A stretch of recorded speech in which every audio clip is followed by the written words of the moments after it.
Assalamualaikum warahmatullahi wabarakatuh. Selamat pagi anak-anak. Apa kabarnya? Semoga kalian baik-baik aja, sehat selalu, dan semoga kita semua selalu berada pada lindungan Allah Subhanahu wa taala. Amin ya rabbal alamin. Baik anak-anak, di mata pelajaran otomatisasi tata kelola keuangan pertemuan sekarang ini ya, hari ini itu akan melanjutkan materi yang minggu kemarin itu ya, yang pengertian administrasi keuangan. Baik, sebelum kita melangkah ke materi selanjutnya, alangkah baiknya kita berdoa dulu sebelum kita memulai belajar ya. Berdoa mulai.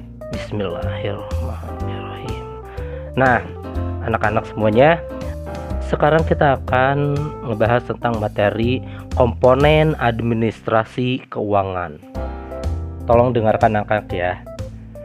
Di sini ada pengertian administrasi keuangan yang A bermakna tata usaha, merujuk pada arti administrasi keuangan secara sempit. Administrasi tata usaha keuangan adalah proses atau kegiatan yang berhubungan dengan penerimaan, penyimpanan, dan pengeluaran uang dalam perusahaan. Lalu ada yang B-nya, yaitu bermakna pengelolaan keuangan. Merujuk pada arti administrasi keuangan secara luas, administrasi keuangan adalah proses pengaturan, pemanfaatan, dan pengadaan keuangan sehingga tugas-tugas dapat dilaksanakan.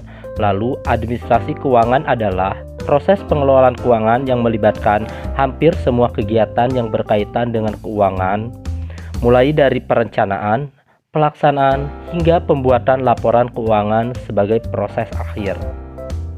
Lalu, inilah komponen administrasi keuangan yang akan kita bahas pertemuan sekarang.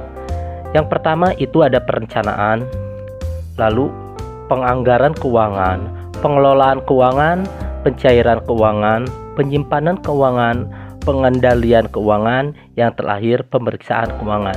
Kita bahas satu persatu dulu ya. Yang pertama adalah perencanaan keuangan. Perencanaan keuangan yaitu merencanakan pemasukan serta pengeluaran keuangan ataupun aktivitas-aktivitas lainnya untuk kurun waktu tertentu. Lalu yang kedua, penganggaran keuangan. Maksudnya pemasukan, pengeluaran, ataupun aktivitas yang telah direncanakan sebelumnya, kemudian didetailkan dan dibuatkan anggarannya. Yang ketiga, pengelolaan keuangan. Maksudnya penggunaan dana sedemikian rupa agar dapat bermanfaat secara maksimal. Yang keempat, pencairan keuangan.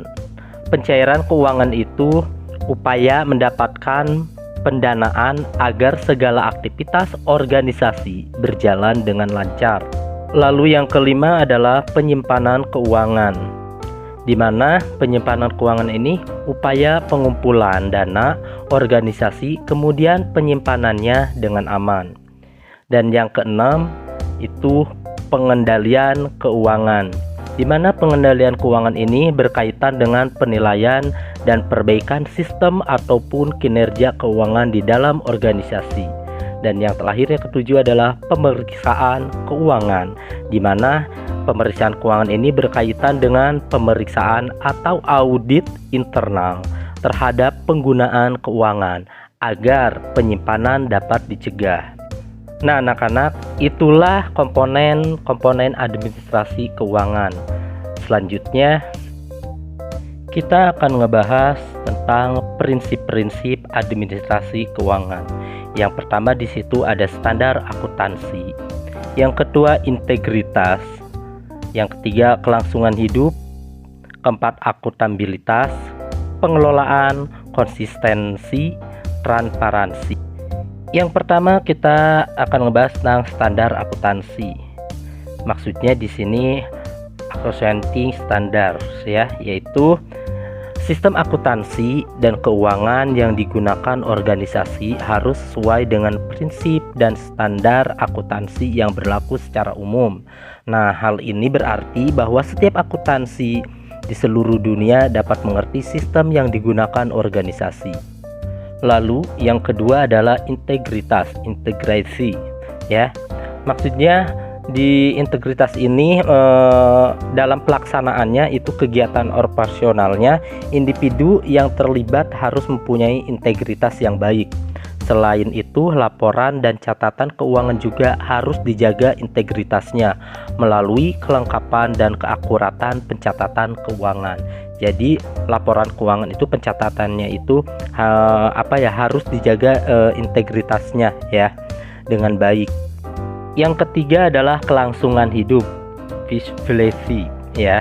Di sini kelangsungan hidup itu maksudnya dalam keuangan harus terjaga. Pengeluaran organisasi di tingkat strategis maupun operasional harus sejalan dan atau sesuaikan dengan dana yang diterima ya. Lalu kelangsungan hidup ini merupakan suatu ukuran tingkat keamanan dan keberlanjutan keuangan organisasi tersebut.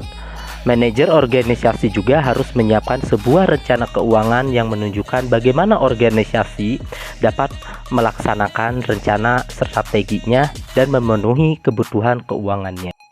Di yang keempat ini ada yang namanya akuntabilitas dah. Dalam prinsip-prinsip administrasi keuangan itu ada yang namanya akuntabilitas ya. Nah, bahasa Inggrisnya itu accountability ya. Di sini maksudnya akuntabilitas ini adalah kewajiban moral atau hukum yang melekat pada individu, kelompok atau organisasi untuk menjelaskan bagaimana dana, peralatan atau kewenangan yang diberikan pihak ketiga telah digunakan. Terus organisasi ini juga harus menjelaskan bagaimana dia menggunakan sumber dayanya dan apa yang telah dia capai sebagai pertanggungjawaban kepada pemangku kepentingan dan penerima manfaat. Lalu semua pemangku kepentingan berhak untuk mengetahui bagaimana dana dan kewenangan yang digunakan. Lalu yang kelima ada pengelolaan ya. Nah, di pengelolaan ini biasanya organisasi harus dapat mengelola dengan baik dana yang telah diperoleh dan menjamin bahwa dana tersebut digunakan untuk mencapai tujuan yang telah ditetapkan. Ya, jadi secara prakteknya organisasi dapat melakukan pengelolaan keuangan dengan baik melalui berhati-hati dalam perencanaan strategi, ya, identifikasi resiko-resiko keuangan, lalu membuat sistem pengendalian dan sistem keuangan yang sesuai dengan organisasi tersebut. Nah, dalam prinsip-prinsip administrasi keuangan yang keenam, di sini ada konsistensi, ya. Konsistensi ini maksudnya sistem dan kebijakan keuangan dari organisasi harus konsisten dari waktu ke waktu, ya, harus konsisten tuh. Ini tidak berarti bahwa sistem keuangan tidak boleh disesuaikan apabila terjadi perubahan di organisasi. Lalu pendekatan yang tidak konsisten terhadap manajemen keuangan merupakan suatu tanda bahwa terdapat manipulasi di dalam pengelolaan keuangan, ya. Jadi jangan dibuat-buat, itu harus konsisten, ya, dari waktu ke waktu. Nah, yang terakhir adalah transparansi. Di dalam transparansi ini organisasi harus terbuka, jangan tertutup, ya, dengan pekerjaannya.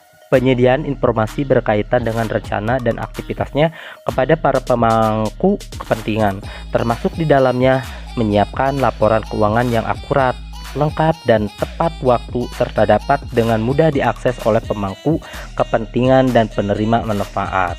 Lalu apabila organisasi tidak transparan, hal ini mengindikasikan ada sesuatu hal yang disembunyikan.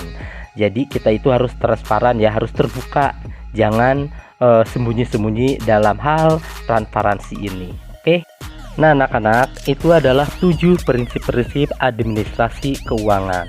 Nah, pertemuan kali ini akan pembahasannya sampai sini aja. Kita sudah ngebahas yang pertama itu komponen administrasi keuangan, dan yang barusan itu prinsip-prinsip administrasi keuangan itu ada 7. Nah, anak-anak semuanya kalian pelajari ya di rumah. Jangan lupa kalian tetap semangat, sehat selalu, dan jangan lupa ya, dimanapun kalian berada, maupun lagi main atau di luar rumah atau di sekolah, ya, lagi aktivitas, jangan lupa kalian mencuci tangan setiap hari dan menggunakan masker di pandemik ini, ya. Itu aja. Sukses selalu. Salam OTKK. optimalisasi tata kelola keuangan. Wallabihi taufiq wal hidayah. Wassalamualaikum warahmatullahi wabarakatuh.